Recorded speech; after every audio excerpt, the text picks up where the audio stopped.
On the night of my father-in-law's funeral, a dove showed up at our house. My 2-year-old son said, "Look, it's Papa. He's come to play in the swings tomorrow." Papa is my dead father-in-law. I'm Beth Anne Campbell, and this is Something Weird Happened Here. Welcome to Something Weird Happened Here, the podcast for people who love a twisted tale but aren't afraid to poke at it a bit. We share stories that are postmarked peculiar and then explore the story with curiosity and an open mind. Stay tuned after the show to find out how to submit your strange saga, and maybe we or you will share it on air. Now let's get started, because no matter where you are in this mysterious world, something weird happened here.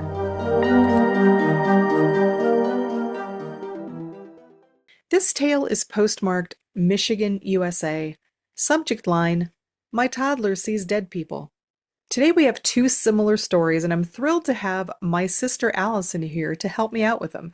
Ella's guarding me to make sure I don't look for her porn on her laptop. Oh my gosh, Mom. We're going to talk about you today, Ella, so there you go. I told her that too. I was like, we're going to talk about you. She's like, I don't even remember. I said, that's fine. I We can know, still talk about you. that's the glory. That's the glory of when they grow up and then they forget. Well, let me officially welcome you here to Something Weird Happened Here. I so appreciate your taking your time out of your day and your busy schedule to come and talk about this.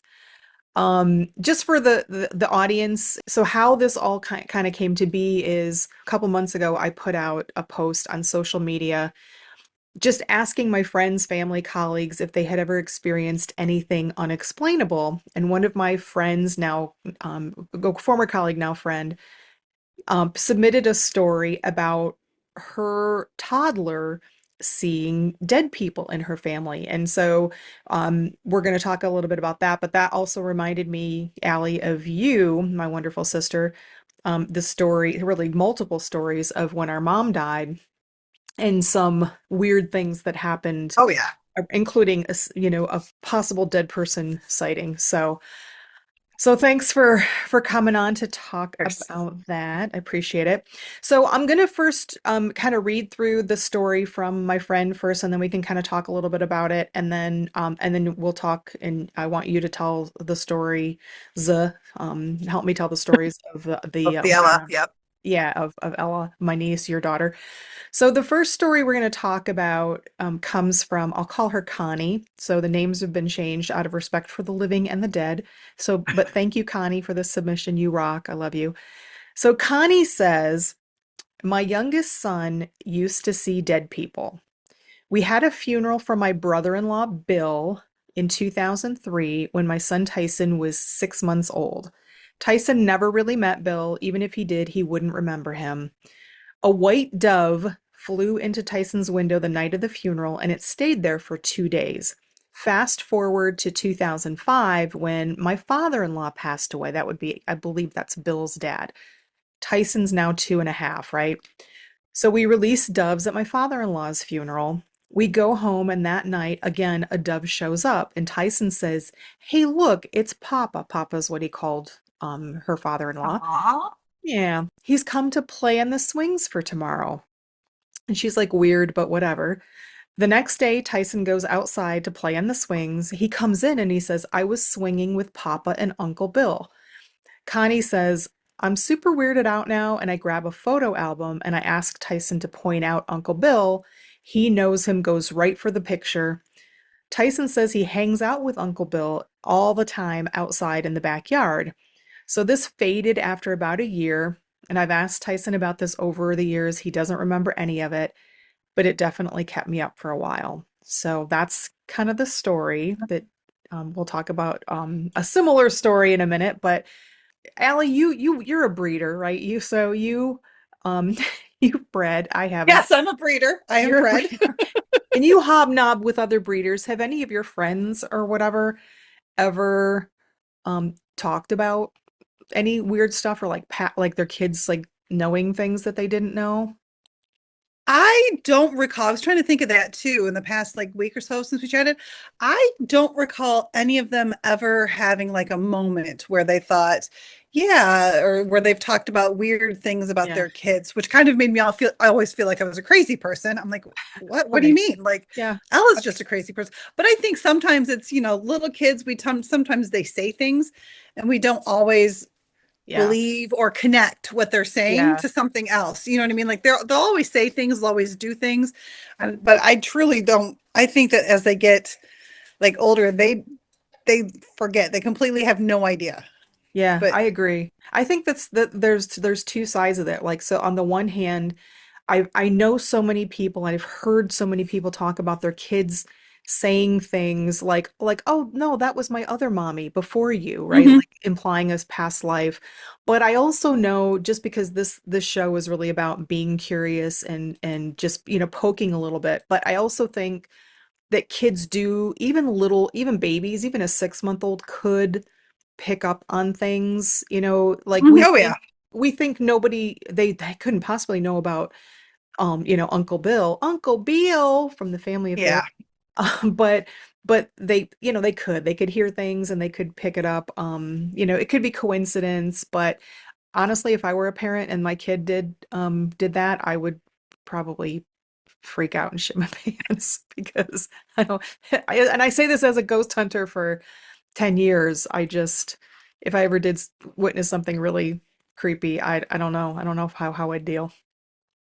Just not It's, you just sometimes with kids, you just got to take it and right, either right. either they're it's either their wild imaginations or they're actually seeing something. So Well, I think it could be possible. I think if you probably believe, both. yeah, if you believe in past lives, and I think the theory being that once kids get to a certain age, they start getting indoctrined and brainwashed. And we know that's true, that this is Mhm. logically, scientifically true. Forget past lives. What we learn and absorb in our childhood is very powerful. And so, if you have parents who are ignoring you or you're not, and then you just maybe forget because you're so far removed from that past life, if Yep. that theory were true. Kind of creepy though. Yep. So, similar story in our own family. So I'm gonna set the stage and then I'm gonna turn it over to you to kind of tell, because I wasn't really there for either of the two incidents that we had talked about, but you are aware of them and were there at least for one of them. So our mother died in 2008. She was diagnosed with cervical cancer, like on a Monday, and 4 weeks later, she was gone. It was very quick. So for her last few days, she came home under hospice care, and she was in the house where Allie and I grew up.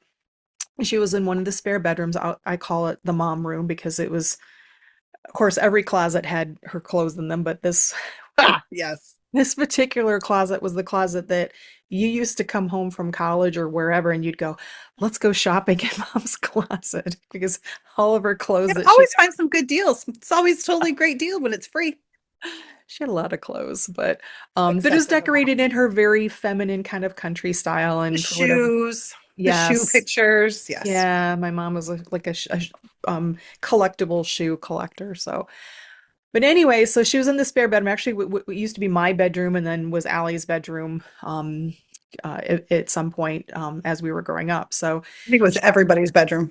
exactly, pretty much, at least Yeah. all the girls anyway. So she passed away on a Monday and it was around noon. And it wasn't long after that, like maybe the next day, or maybe it was even that same day, that there was an incident. So Allie, I'm gonna let you tell that story of what happened because I think I heard it from you. Yeah. So the day that she passed, like later on that night, we're kind of all trying to figure out and plan. We're talking to mom's husband at the time. Ella's taking a Dickhead, nap, who and we'll call just call yes, Dickhead to we'll call preserve him his, Dickhead. Yes, because he was. he was. So Ella was taking a nap in mom's actual bedroom that had like the big king size bed. Because at 18 months she could roll around, so I could stick her flat dab in the middle of that thing. Potentially hope that she didn't She roll wouldn't off. roll over and fall off. Yeah. Potentially, but I mean, at 18 months they bounce It was apparently, so it's carpeted. fine. It was She was carpeted. It'd be fine. fine. In the process of talking with like between all of us with like Dickhead and just all of us, we were talking, what clothes she had already told me what clothes she wanted to be buried in. Yeah. That she had already told me. So we were looking for the jewelry that, he specifically wanted. And Dickhead. That would be dickhead. Dickhead. Yes. So we had this woman, our mother had jewelry everywhere. Like Tons. the mom room had a ton of jewelry.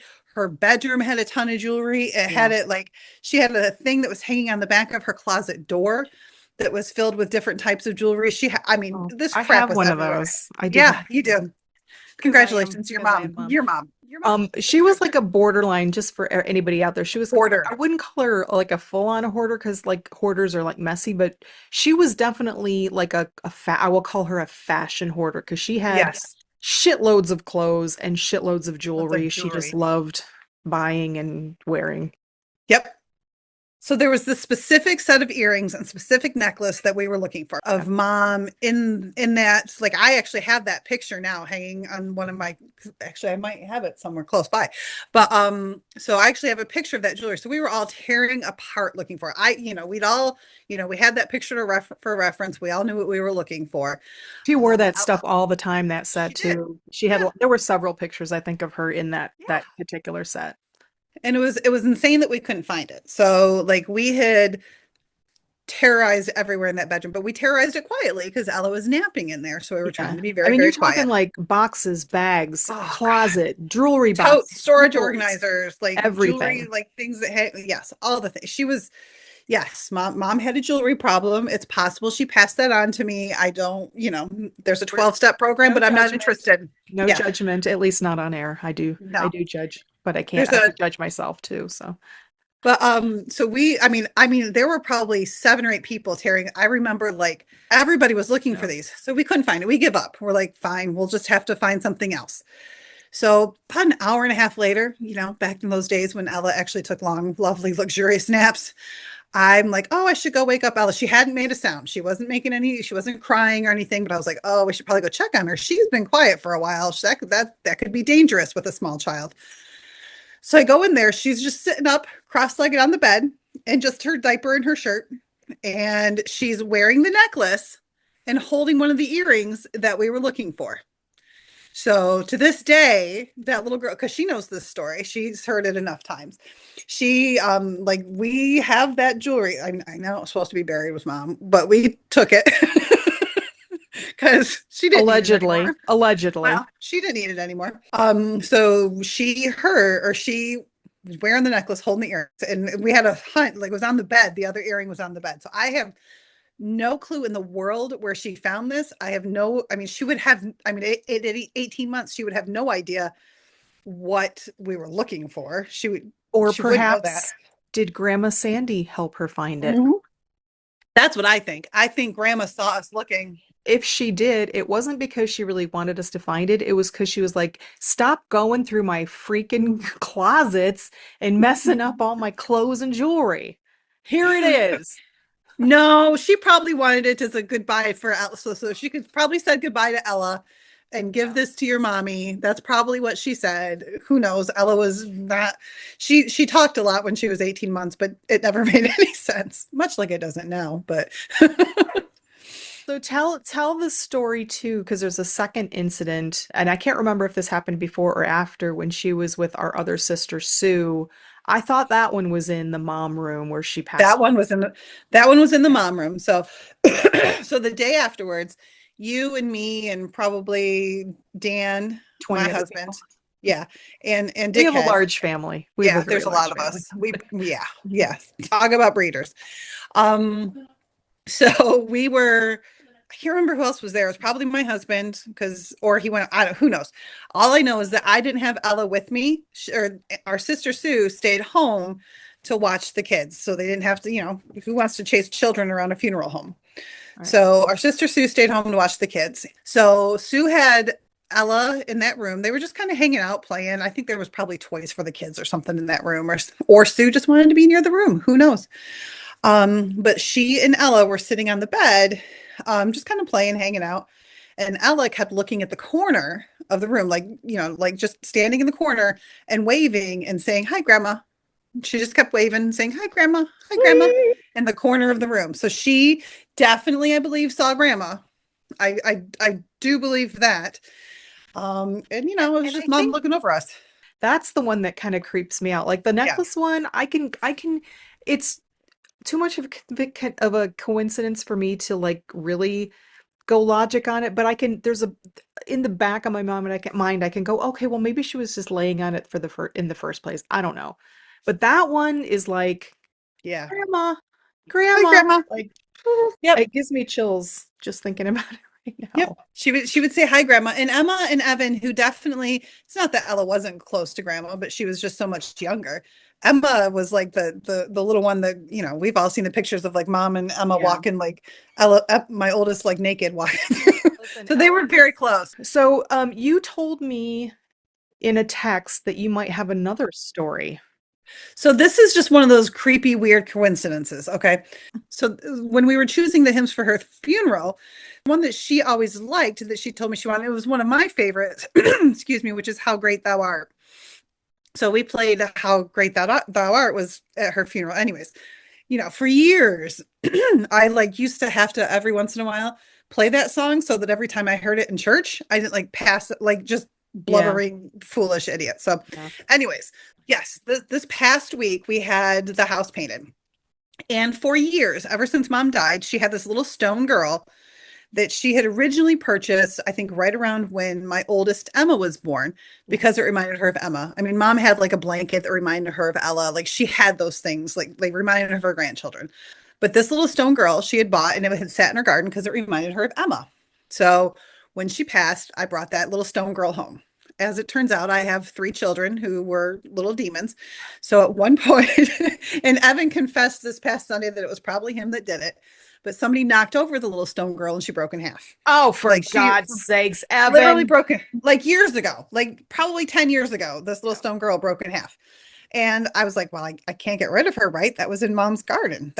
We're just gonna have to keep the broken, the magic act, The little stone half girl and live girl. forever. Yeah, half a girl. Just put her up against a tree. You can only see the side of her. So, Right. So, like, so this past week we had the house painted, and the gentleman who painted our house, I had forgotten to move the little stone girl away from the house just because, she's been broken for so long. I forget, yeah. whatever. So I think he dropped a couple pieces of paint on her and picked her up to move her, then realized that she was broken. He knew he didn't break her. Did you fake like you were horrified? Like, oh my God, what did No, you do? No, I know. I'm just kidding. I never knew. I never knew. So like he found something to like take the paint off, but also to whiten her. So he whitened her. Because she's Oh. old, he whitened her. I didn't, and I had to fix this darn thing years ago if I knew this was a thing. But there's concrete in a tube. I know. I should I knew of I this. know. If I had known, I would have mentioned Yeah, that too. But yeah, it's a miracle. that's how handy I am. It's how handy I am, apparently. So he researched it, went and bought concrete in a tube and fixed a little stone girl. Oh, Like, so bless like, his and heart. I did not notice like the first night. I didn't notice because whatever. I was probably so excited to go outside and see the house. So I look out the window Sunday morning and there's the little stone girl standing by a tree. And I look at Ella, the crazy one who sees everything. I said, I think he fixed her. She's like, no. I said, she's standing up. She's not leaning on anything. So we went out. Yes, of course, he'd fixed her. But, anyways, where this story makes me think of just like supernatural things is remember how I said the hymn that I always used to have to play to Yeah. kind of not, to kind of basically, how those who are allergic to something, they slowly take little bites so they're not allergic. Yeah. I had to continually listen to that so I would become desensitized to it, And this honestly. is how great thou How fart. great thou, yes, how great thou art or fart, whichever way. But so we go to church on Sunday, and I'm telling you this hymn, I haven't heard this hymn in church in probably 10 years. We go to church on Sunday, and of course that's playing. I'm sitting next to my friend Carlene, Wow. and sitting next to my husband, and I'm just like, oh, good. So we want me to cry all damn day today. Because I'm like, seriously, and I'm like barely holding it together while they're playing this hymn. And Wow. it's not like it's a known hymn. Like Carrie Underwood did a I know, cover of but it, which but I'm just saying there is an element here because right again, curiosity and let's poke at it. It's probably coincidence, but that's kind of creepy like that's, mom yeah, was was happy watching. that Yeah, she fixed her beloved yes, little bit girl yep. who's And very that's after I adorable. spent the morning, like before I even went to church, like half crying because this guy had fixed her. And I was like, oh my God, do you tip a painter? I'll try to insert a little picture of that because you sent me a picture of it, so I'm going to try to Yeah. insert that in the video for this. So, It was just oh, the sweetest little thing. And I was like, it's silly, but it's one of those things that you can't get rid of things that remind you of the people that yeah. you miss and love. So, oh yeah, that was one of those strange things oh, Oh, okay. So she's fixed now. And I didn't know you could fix concrete. What do I know? you want to talk about something weird happened here? My sister finally discovered concrete in a tube, and it's just amazing. Yes. That is, Yeah. I thought of a story around since we're talking about our mom and our mom's death, but do you remember the story that our niece Jordan told about when she and her friend Becca were toilet papering Dickhead's, aka our former house?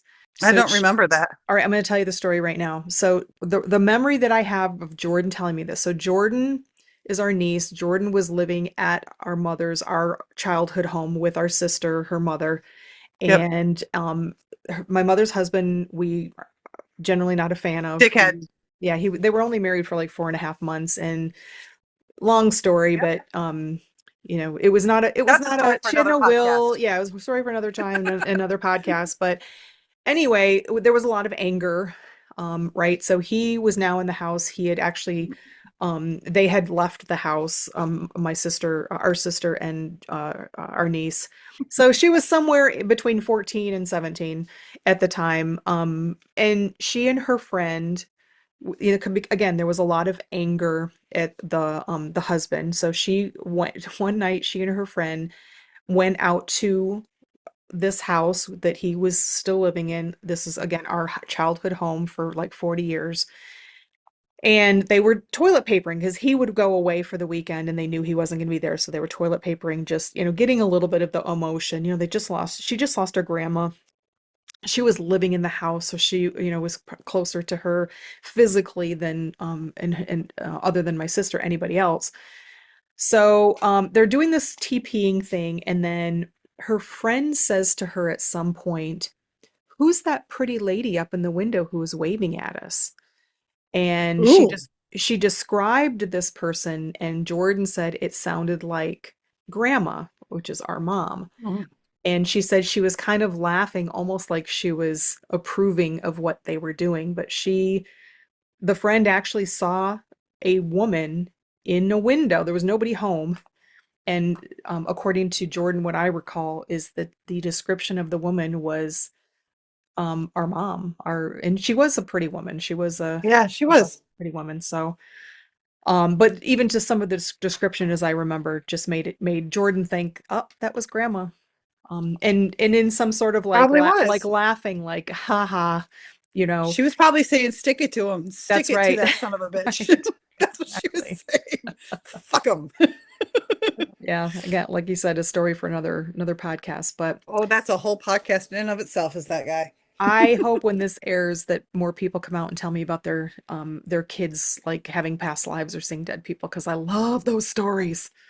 Those are amazing. And I do like every once in a while, and I don't know why I can't remember specifics, probably because I have the attention span of a gnat. Um, like of other people telling me things, and I Yeah. swear, like you hear these stories all the time about little kids who see all that, because little kids still they haven't been kind of, I don't want to say brainwashed, but told not to believe in those Yeah. things, that those are silly. So they still believe. They believe everything they see. Yeah, yeah. I think that's what it is. I mean, that's the theory anyway, is that whatever they see or if they're remembering a past life, it just gets, I don't know, adulted out of them, for lack of a better word. Well, we shame them into, oh, you're just seeing things. Oh, that's your imaginary friend. And who knows? Right. Maybe it is, but maybe Right. it's not. Well, Maybe you it's wonder, not. kind of wonder. I used to have an imaginary family of bears that lived in the closet No. in the death room. Yeah. Yeah, and they were Hmm. nice. It was like kind of like Goldilocks bear family, and I really believed that they lived there and they were watching over me. But I Who also used to knows? have a recurring dream that there was a severed hand sticking out of behind from behind the dresser, and I had this dream over and over again until somebody told me, and I was probably 8 at the time, and in that room, or in our mother's death room, somebody told me that you can manipulate your own dreams. And so I had that dream again, and in my dream, I made myself go and look behind the dresser because in the few first, I don't know, half a dozen times that I dreamed it, it scared the shit out of me because it was a dresser against a wall and it was just an arm. Like, what could be behind there? Nothing. It had to be a severed arm. And I Right. know where the arm came from. It was a movie that I was watching that I'd watched. But I had the courage to go in my dream to go and see what was behind the dresser, and it was our brother Steve just trying to scare me, and I never had the dream again because I had the courage, I guess, to face it. Sounds exactly like something that Steve would do too. Would exactly. And Joe. Yeah, pretty much all of our brothers. But Yes, yes. anyway, well, Allie, thank you so much for Of joining me course. today on It the was fun. show. I super appreciate it. And if you think of any other creepy stories, just let me know. You're like my dream co-host and guest, so I'll bring you back on. Of course. And there you have it, two tales filed under My Toddler Sees Dead People. If you have a twisted tale, listen to the end credits to find out how to submit your story. We may go over it on air, and you could even be a guest on the show, but only if you want. We can keep you anonymous. For now, thanks for joining Something Weird Happened Here. And remember, stay skeptical, but don't run towards the noise. We'll see you next time. Thanks for joining this episode of Something Weird Happened Here. If you have a twisted tale that you witnessed, experienced, or heard from a reliable source, go to bethannecampbell.com/somethingweird to learn more and submit your story. If your tale is twisted enough, we'll share it on air during one of our episodes and might even invite you to be a guest on the show. And we're not picky. Your Something Weird Happened Here could be paranormal, psychic, UFOs, near-death experiences, dreams, parallel dimensions, Bigfoot, chupacabra, or any other weird and unexplained phenomena. We don't discriminate. If you're into paranormal mysteries that are scary, fun, and realistic, pick up a copy of my latest book, The R.I.P. Files, Case of the Demon Drums, the first in a series inspired by real cases that I, Beth Anne Campbell, worked on when I was a ghost hunter for nearly a decade. Case of the Demon Drums is available on Amazon and most online bookstores. And finally, we would so appreciate it if you would rate and review us on your favorite streaming platform and/or on YouTube. Thanks again, and remember, stay skeptical, but don't run towards the noise.